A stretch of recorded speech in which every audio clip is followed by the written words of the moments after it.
विज्ञान भारती कक्षा 8 अभ्यास कार्य पुस्तिका के अंतर्गत आज हम इकाई 6 कोशिका से अंग तंत्र तक के अभ्यास प्रश्नों को हल करेंगे। प्रश्न संख्या 1 कह रहा है, निम्नलिखित जीवों को छांटकर एक कोशिक तथा बहुकोशिक जीव की सूची में लिखिए। तो एक कोशिक जीव वे जीव होते हैं जिन्हें हम अपनी नग्न आंखों के द्वारा नहीं देख पाते हैं, जिन्हें देखने के लिए सूक्ष्मदर्शी यंत्र की आवश्यकता पड़ती है। ऐसे जीवों को सूक्ष्म जीव कहते हैं, जैसे अमीबा, पैरामीशियम, युगलीना, क्लेमाइडोमोनास, जीवाणु, विषाणु, ये सब क्या हमारे एक कोश की जीव है। तो इसमें अमीबा, पैरामीशियम, जीवाणु, ये हमारे क्या हो जाएंगे, एक कोश की जीव हो जाएंगे। तो अमीबा, पैरामीशियम, जीवाणु, ये हमारे एक कोश की जीव हो गए। आप ही लोग समझ गए होंगे क्योंकि इनको हम नग्न आंखों से नहीं देख सकते। इसके अलावा बकरी हुआ, मनुष्य हुआ, बरगद, नीम, बंदर, इनको अपनी नग्न आंखों से देख सकते हैं। इनका शरीर जो होता है बहुत सारी कोशिकाओं से मिलकर बना होता है, इसलिए बहुकोश की जीव में आ जाएंगे।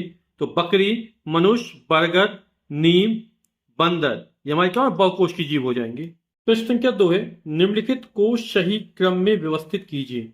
अंगतंत्र, अंग, कोशिका, शरीर, ऊतक। कोशिका क्या है, जीवन की रचनात्मक एवं कार्यात्मक इकाई है। अब कोशिका से मिलकर क्या बनता है, ऊतक बनता है।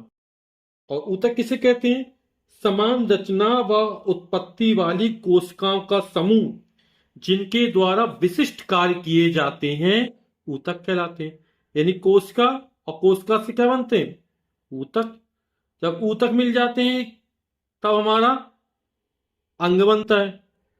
फिर अंग मिलने से, कई अंग मिल जाते हैं तब हमारा अंगतंत्र बनता है, और अंगतंत्र मिलने शरीर बनता है। जैसे आप समझ सकते हैं, तो कोशिकाओं से मिलकर ऊतक बना, अब ऊतकों से मिलकर अंग बनता है हमारा, है ना।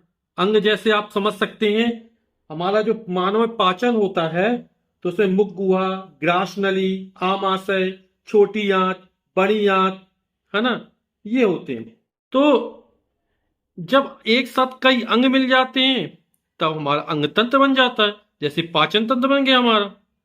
और जब कई अंग तंत्र मिल जाते हैं, जैसे पाचन तंत्र मिल गया, श्वसन तंत्र मिल गया, उत्सर्जन तंत्र मिल गया, परिसंचरण तंत्र मिल गया, तंत्रिका तंत्र मिल गया, तो हमारा शरीर बन जाता है। तो ये क्रम हो जाएगा, कोशिका, फिर ऊतक, फिर अंग, फिर अंग तंत्र, फिर शरीर। प्रश्न संख्या 3 है, जीवों में सभी कोशिकाओं की आकृति एक जैसी नहीं होती है। चित्र में दिए गए कोशिकाओं की आकृति बॉक्स में लिखिए। तो यहां पर ये जो आकृति नजर आ रही है वो अनियमित आकृति नजर आ रही है, तो यहां पर लिख देंगे अनियमित। ये आकृति कैसी है, गोलाकार है, तो इसमें गोलाकार लिख देंगे।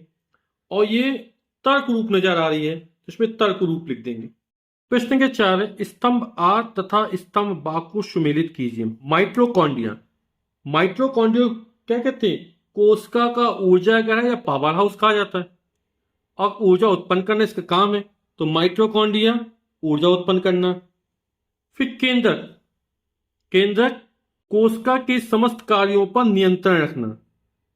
फिर है राइबोसोम, और राइबोसोम क्या करते हैं, प्रोटीन संश्लेषण में सहायक होते हैं।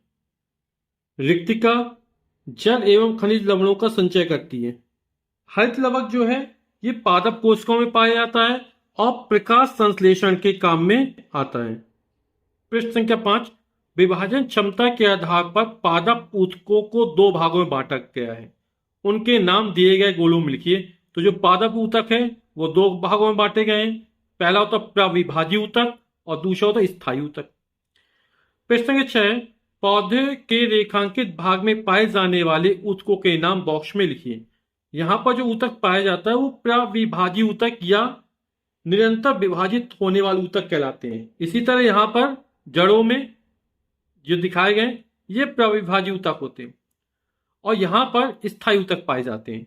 संख्या 7, जंतुओं में पाए जाने वाले विभिन्न प्रकार के ऊतकों के नाम दिए गए बॉक्स में लिखिए। तो यहां पर जंतु ऊतक के विभिन्न प्रकार होते हैं, एपिथीलियम, संयोजी ऊतक, पेशी ऊतक और तंत्रिका ऊतक। प्रश्न संख्या 8 है, राधा के पिता पिछले माह से अस्वस्थ महसूस कर रहे थे। डॉक्टर के पास इलाज के लिए गए तो डॉक्टर ने उन्हें खाने के लिए कुछ दवाइयां दी और चीनी, चावल तथा मिठाइयाँ खाने से मना कर दिया। तो चीनी, चावल, मिठाइयाँ खाने से मना कर दिया। तो प्रश्न पूछ रहा है राधा के पिता को कौन सा रोग हो सकता है। तो आप लोग समझ ही गए होंगे कि राधा के पिता को मधुमेह रोग या डायबिटीज का रोग हो सकता है। फिर राधा के पिता को यह रोग किस कारण से हो सकता है।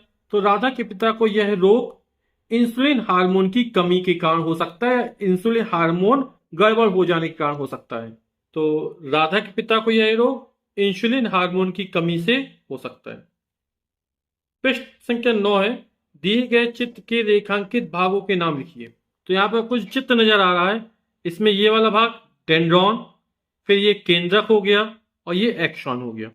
प्रश्न संख्या 10 है, सभी जीवों में विभिन्न जैविक क्रियाओं को संचालित करने के लिए समन्वयन की आवश्यकता होती है।